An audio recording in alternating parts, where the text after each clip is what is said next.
वृंदावन में कितनी संख्या में लोग आते हैं, पर आसपास के कुछ स्थान ऐसे जहाँ भी भीड़ नहीं होती। उसका रीजन है कि वहाँ फोन अलाउड नहीं है, कि देते हैं भगवान को धोखा, इंसान को क्या छोड़ेंगे। छोटे शब्दों में आप अध्यात्म को डिफाइन नहीं कर सकते, ये बहुत गहरी चीज है। एक बार मन लग जाए तो उसको मूर्ति पूजा सिखाई जाती है कि आप कहीं पर अपना कंसंट्रेशन बना के रखें। मंदिर में जाके भगवान को देखने की बजाय आप इस चीज में है कि अरे भाई इस एंगल से फोटो लो और उस एंगल से फोटो लो। रिश्तों में जाने की जल्दी है, शादी करने की जल्दी है, शादी तोड़ने की भी जल्दी है। और महिलाओं के सम्मान, उनकी आजादी, उनके काम करने की क्षमता के बारे में क्या सोचते हैं। इतनी एम्पावर्ड लड़कियों के साथ रहना कैसे पुरुषों को आया नहीं है, तो वो सिखाना अभी बाकी है। एक चेहरा जिसको हम अमूमन तब देखते हैं जब परेशान होते हैं, एक आवाज जिसको हम तब सुनते हैं जब हमें लगता है कि हमें ईश्वर तक पहुंचने का माध्यम चाहिए। लेकिन कई बार उस चेहरे और उस आवाज को हम कई और कारणों से भी सुनने और देखने लगे हैं। फ्रेम पर इस वक्त मेरे साथ जया किशोरी जी हैं। नमस्कार। जया किशोरी जी, बहुत कंफ्यूजन मुझे हमेशा इस बात की रहती है, लखनऊ संवाद में भी आपको देखा सुना था कि स्पिरिचुअल स्टोरी टेलर बोलूं, मोटिवेशनल स्पीकर बोलूं।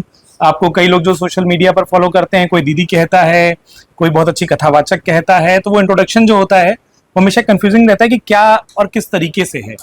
तो वो मैं सारी चीज़ों को तो बोल चुका, लेकिन एक सवाल जो मैं पूछना चाहता हूँ, आपको खूब सुना, देख कर सुना, सोशल मीडिया पर सुना या आपको सुनने वाले लोग, एक चीज़ रहती है कि आध्यात्म आखिर क्या है?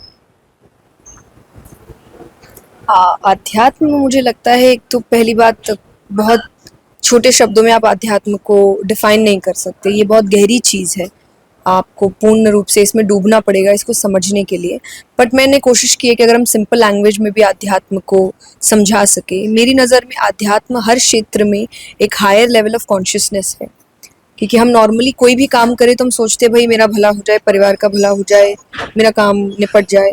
लेकिन जब आप आध्यात्मिकता से कोई काम करते हैं, और हर काम कर सकते हैं, तो आपके अंदर एक हाई लेवल ऑफ कॉन्शियसनेस होता है कि ठीक है, मैं ये मेरे लिए, परिवार के लिए कर रहा हूँ, लेकिन इस काम से समाज का भला होना चाहिए।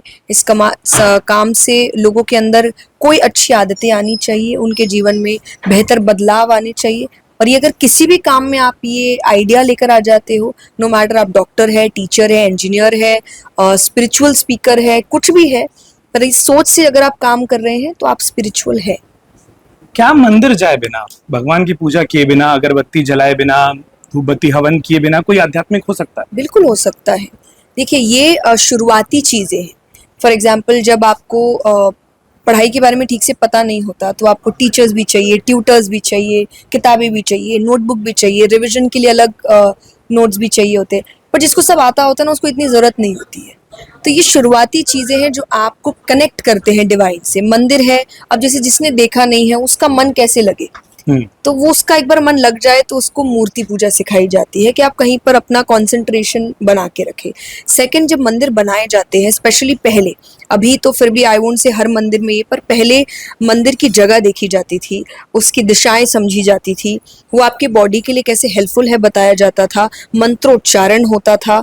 वो हर चीज़ आपके बॉडी को कैसे और बेहतर कर सकती है, in terms of music, in terms of मंत्र, इन टर्म्स ऑफ दिशा, ईस्ट वेस्ट नॉर्थ साउथ जो भी है, वो ऑब्वियसली जो बनाते हैं, प्रकृति से जुड़ाव, हर चीज बनाई जाती थी आपको बेहतर बनाने के लिए। तो ये चीजें कनेक्टेड है, पर हम शुरुआती में आपको प्रेशराइज नहीं करते। हम आपको कहते हैं आप आ जाओ, ठीक है, आपको नहीं जाना मत जाइए, नहीं पूजा करना मत करिए। पर जैसे आप आएंगे, आप अध्यात्म को समझेंगे, आप खुद ये करने लगेंगे। आपने एक चीज कही, कनेक्शन की बात करता हूँ, और आपको सुनने वाले अधिकतर जो यूथ हैं वो सोशल मीडिया पर सबसे ज्यादा आपको फॉलो करते हैं। सोशल मीडिया ने इंसान को जोड़ा ज्यादा है या अकेला कर दिया है, परिवारों से, समाज से, संवेदनाओं से तोड़ा ज्यादा है? ये डिपेंड करता है आप कैसे यूज करते हैं, क्योंकि हर चीज़ के दो पहलू होते हैं। सोशल मीडिया के भी दो पहलू है। मैं अगर कहूँ, मैं जिस प्रकार सोशल मीडिया को यूज़ करती हूँ, इसने मुझे जोड़ा ज़्यादा है। अगर कोई व्यक्ति प्रकृति से दूर होकर सोशल मीडिया से जुड़ेगा तो उसको तोड़ने का काम करेगा वो। तो इट्स ऑल अबाउट आप इस्तेमाल कैसे करते हैं उस चीज़ का। एक चीज आप कई बार कहती हैं इस बारे में, आजकल रिश्ते क्यों नहीं टिक रहे? और खास तौर पर अगर मैं उन रिश्तों की बात करूं जो हस्बैंड वाइफ का है, कपल का है, प्यार का है, उसमें हम इस तरीके की घटनाएं अपने आसपास समाज में ज्यादा देख रहे हैं, जिसमें धोखा ज्यादा है, जिसमें उसकी एंड या परिणति कुछ ऐसी ज्यादा। और हाल फिलहाल की घटनाएं आपने भी देखी पड़ी होंगी। क्यों वो प्यार, वो विश्वास, एक दूसरे के प्रति अपनापन, वो कम होता दिखता है? मुझे लगता है दो तीन चीज़ें हैं और सबके अपने अपने रीजंस है। देखिए कोई भी एक रीजन से एक क्राइम नहीं हो रहा, अलग अलग रीजन से हो रहा है। पर एंड में आई वुड से एक सबसे पहले I would say one thing कि कोई भी क्राइम का जस्टिफिकेशन नहीं होता कि अगर आप क्राइम हुआ और हम कह दे अरे इस वजह से हुआ, उसकी कोई वजह नहीं हो सकती। वो क्राइम है और end of the day crime ही रहेगा, आप उसको जस्टिफाई नहीं कर सकते। पर अगर रिश्तों की बात करें तो मुझे ऐसा लगता है किसी भी चीज़ में जल्दबाजी करना अच्छी चीज़ नहीं है। हम हर चीज़ में बड़ी जल्दी, रिश्तों में जाने की जल्दी है, शादी करने की जल्दी है, शादी तोड़ने की भी जल्दी है और फिर वापस रिश्ते में जाने की भी जल्दी है। तो ये तो जल्दबाजी थोड़ा ख़त्म करें, चीज़ों को समझने की कोशिश करें, व्यक्ति को समझने की कोशिश करें। और दूसरा मुझे लगता है शादी चेकलिस्ट नहीं है कि इस उम्र में ये, इस उम्र में ये, बहुत समझदारी से करने वाली चीज़ है। और जब तक आपको वैसा व्यक्ति नहीं मिलता जिसके साथ आप जीवन बिता सके, उसके फ्लॉज को भी एक्सेप्ट कर सके, उसकी अच्छाइयों को और अच्छा बना सके, तब तक मुझे नहीं लगता आपको इस जिम्मेदारी में जाना चाहिए। पर आजकल सिर्फ उम्र देखते हुए अरे उम्र हो गई है देखो, थोड़ा बहुत तो कॉम्प्रोमाइज़ करना ही पड़ता है, ये कह कह कर बच्चों को धकेल रहे हैं कि आपने रिश्तों में जाइए। और फिर मुझे लगता है बिल्कुल सही पॉइंट को आपने छेड़ा। अगर मैं पूछूं कि एक पार्टनर में कौन सी क्वालिटी गुण होनी चाहिए जो आपको लगता है ये जरूर देखनी चाहिए किसी को भी, उस जो आपने कहा उस सोशल दबाव में नहीं आना चाहिए, बजाय आप अपने पार्टनर में, वो चाहे लड़का हो या लड़की, वो क्या देखे, मुझे कैसे लगता चुने? है क्योंकि आप आजकल लोगों को चुनिए। डर लगता है कि एक दो बार में कैसे तय कर ले। नहीं नहीं, एक दो बार में मत करिए, समय लीजिए। आई वुड से इसीलिए मैंने कहा एक दो बार में मत करिए। एक दो बार तो अच्छा ही बनेगा व्यक्ति, कौन आके बताने वाला है कि अरे मैं ऐसा हूँ एक दो फिर बार भी क्या में। देखा जाए, मतलब कैसे? पर आई वुड से जो आप चाहते हैं, देखिए मैं जो बताऊंगी वो मैं मेरे पार्टनर में चाहती हूँ, कोई और होगा जो आप क्या कहेगा चाहती हैं? कि ये चीज। आई थिंक मुझे लगता है कि मुझे ईमानदारी बहुत पसंद है, मुझे सम्मान करना बहुत पसंद है और वो सम्मान सबका होना चाहिए। सो आई ऑलवेज चेक, अगर मैं किसी व्यक्ति से मिल रही हूँ, बात कर रही हूँ, और ये मैं इन टोटल भी करती हूँ कि मैं बातों बातों में चेक करती हूँ कि ये हर व्यक्ति के बारे में बात कैसे करते हैं, हर व्यक्ति के बारे में उनकी सोच कैसी होती है, उनको ट्रीट कैसे करते हैं, तो मुझे समझ आता है कि इंसान सम्मान कैसे करता है। सेकंड, आई थिंक मुझे लगता है एज अ गर्ल कि वो महिलाओं के सम्मान, उनकी आज़ादी, उनके काम करने की क्षमता के बारे में क्या सोचते हैं। क्योंकि आई एम वेरी सॉरी, मुझे लगता है हमने महिलाओं को तो इंडिपेंडेंट बना दिया, उनको एम्पावर कर दिया, पर इतनी एम्पावर्ड लड़कियों के साथ रहना कैसे पुरुषों को आया नहीं है अभी, तो वो सिखाना अभी बाकी है। आज की तारीख में आपको क्या लगता है, यूथ जो है वो भगवान से ज्यादा जुड़ रहा है, स्पिरिचुअलिटी से ज्यादा जुड़ रहा है, या वो एक ट्रेंड को फॉलो कर रहा है? ये मैं इसलिए पूछ रहा हूँ, हम केदारनाथ में जाकर जितना केदारनाथ पर भगवान की स्तुति गान नहीं देखते, उससे ज्यादा केदारनाथ पर बनी रीलें देखते हैं। हम महाकाल में बनने वाली रील्स देखते हैं। अब ये लगने लगा है कि कोई अगर कहीं गया है तो वो उसको दिखाए जरूर, उसकी रील बनाए जरूर। तो क्या वो दिखावे की आध्यात्मिकता ज्यादा है, वो आध्यात्मिकता है और उसके साथ दिखावा जुड़ गया? नहीं, दिखावा ही है मुझे लगता है। अगर आपको ज़्यादा शौक इस चीज़ का है कि मुझे रील डालनी है, मुझे रील बनानी है, और मंदिर में जाके भगवान को देखने की बजाय आप इस चीज़ में हैं कि अरे भाई इस एंगल से फ़ोटो लो और उस एंगल से फ़ोटो लो और मुझे ये वाला ट्रेंड यहाँ पे कंप्लीट करना है, तो आप भगवान को देखने नहीं आए हैं। और अभी बड़ी सुंदर बात है कि अगर आप अधिकतर स्थानों पर, मंदिर के स्थानों पर फ़ोन बंद कर दें तो भीड़ आधी हो जाएगी। हम्म।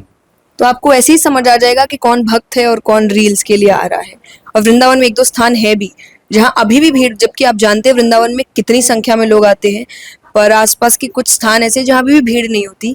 उसका रीजन है कि वहाँ फोन अलाउड नहीं है। आपने जो भक्ति की बात कही, आजकल आप चूंकि लखनऊ में हैं, एक चीज जुड़ती है, राम मंदिर में जो कुछ हो रहा है, जया किशोरी एक आध्यात्मिक व्यक्ति के तौर पर जो खुद भगवान को मानती, ईश्वर को मानती है, उन तमाम चीजों को देखकर पढ़कर आपकी अनुभूति क्या है? मुझे देखिए, पहली बात तो भक्त होने के नाते आपको बुरा लगता है कि अगर आप, मैं भागवत में एक भजन गाती हूँ कि देते हैं भगवान को धोखा, इंसान को क्या छोड़ेंगे। कि अगर आप भगवान को ही नहीं छोड़ रहे, फिर हम इंसानों से आप अच्छा बर्ताव रखेंगे कैसे, पता चले। पर कार्रवाई चल रही है और मुझे लगता है कि जब तक सामने नहीं आ जाता उस पर कुछ भी टिप्पणी करना गलत है। पर एक भक्त होने के नाते आपको बुरा लगा, आपके भावनाओं को ठेस पहुंची, आपकी श्रद्धा को ठेस पहुंची, पर ईश्वर है। वो तमाम लोग जिनकी आस्था को ठेस पहुंची, उनके लिए मैसेज क्या होगा? क्योंकि हम लोग वो रिपोर्ट देखने के बाद में कम लोग आ रहे हैं, कम चढ़ावा हो रहा है। नहीं, मुझे ऐसा लगता है लोग आ रहे हैं कम, ये तो नहीं होना चाहिए, क्योंकि इंसान की गलती भगवान की नहीं होती।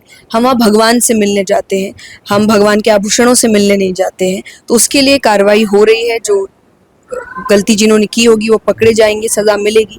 पर भगवान अलग है, आभूषण अलग है। आप दर्शन आभूषणों के नहीं करते, आप दर्शन भगवान के करते हैं। तो हम दर्शन भगवान के करने जाते हैं। आप ये सोच के कि मैं अब दर्शन ना करूं वहां जाके, तो मुझे लगता है ये तो सोच गलत है।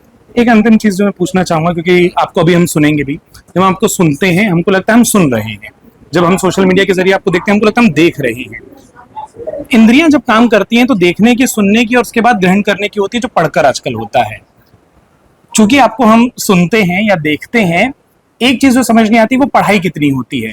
तो कितना पढ़ते हैं और पढ़ना कितना जरूरी है आज के दौर में, खासतौर पर युवाओं के लिए जो देख सुन बहुत रहे हैं। बहुत जरूरी है। बहुत सुंदर कोट है, today's reader is tomorrow's leader.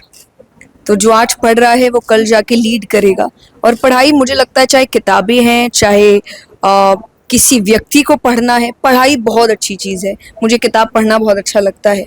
और आज हम जिस कार्यक्रम के लिए आए हैं, हमारा प्रिय पत्र, समाचार पत्र, मुझे बचपन से न्यूज़पेपर पढ़ना बहुत सिखाया गया है कि आपको अगर जानना है कि आपके आसपास क्या चल रहा है, the first thing you have to do is read the newspaper.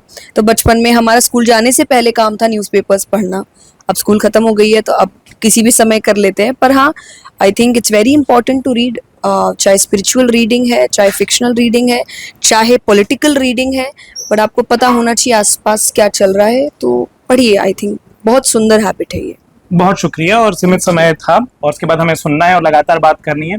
जय किशोरी जी, जैसा मैंने शुरू में कहा कि ढेर सारे उपनामों के पीछे मत जाइए कि आखिर कौन है। अगर समस्या का समाधान मिल रहा है तो उससे बेहतर कोई नहीं जो समाधान दे दे। बहुत बहुत शुक्रिया अपना वक्त देने के लिए और लखनऊ में आने के लिए। धन्यवाद। आपके राज्य की खबरें, आपके शहर की खबरें सबसे पहले जानने के लिए देखते रहें अमर उजाला। चैनल को सब्सक्राइब जरूर कर लें और पाएं हर अपडेट।